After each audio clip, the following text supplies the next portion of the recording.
চট্টগ্রামের আলোচিত সন্ত্রাসী ছোট সাজ্জাদ ও তার স্ত্রীকে আরও ২ মামলায় গ্রেফতার দেখানোর আদেশ দিয়েছে আদালত। আজ সোমবার বিকেলে ৩:৩০টার দিকে এ আদেশ দেন চট্টগ্রামের মহানগর হাকিম মোহাম্মদ মোস্তফা।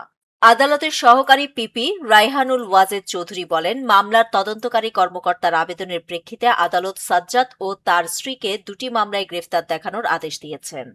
এর আগে রবিবার চট্টগ্রাম মহানগর হাকিম আদালতের ২ মামলায় তাদের গ্রেফতার দেখানোর আবেদন করে চান্দগাঁও থানার পুলিশ।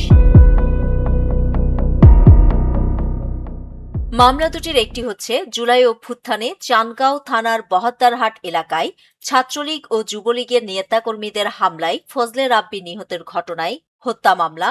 অপর মামলাটি সেই সময় নগর বিএনপি মনোনীত প্রার্থী আহ্বায়ক এরশাদুল্লাহর বাড়ির সামনে সংঘর্ষের ঘটনায় করা। গত ১৫ মার্চ ঢাকার বসুন্ধরা সিটি শপিং মল থেকে তাকে গ্রেফতার করেছিল পুলিশ। চট্টগ্রামে প্রকাশ্যে বিভিন্ন খুন, ফেসবুক লাইভে এসে চট্টগ্রামের বায়েজিদ থানার ওসিকে পেটানোর হুমকি সহ নানা কারণে আলোচিত ছিল ছোট সাজ্জাদ। আর ছোট সাজ্জাদকে গ্রেফতারের পর ফেসবুক লাইভে কারি কারি টাকা দিয়ে সাজ্জাদকে ছাড়িয়ে আনা, বিরোধী পক্ষকে হুমকি দেওয়া সহ নানা কারণে আলোচিত ছিল তার স্ত্রী তামান্না। আমরা কারি কারি বান্ডিল বান্ডিল টাকা ছেড়ে আমার জামাইকে নিয়ে আসবো। গত ১০ মে জোড়া খুনের মামলায় তামান্নাকে গ্রেফতার করেছিল পুলিশ। নিউজ ডেস্ক, দৈনিক পূর্বকোণ।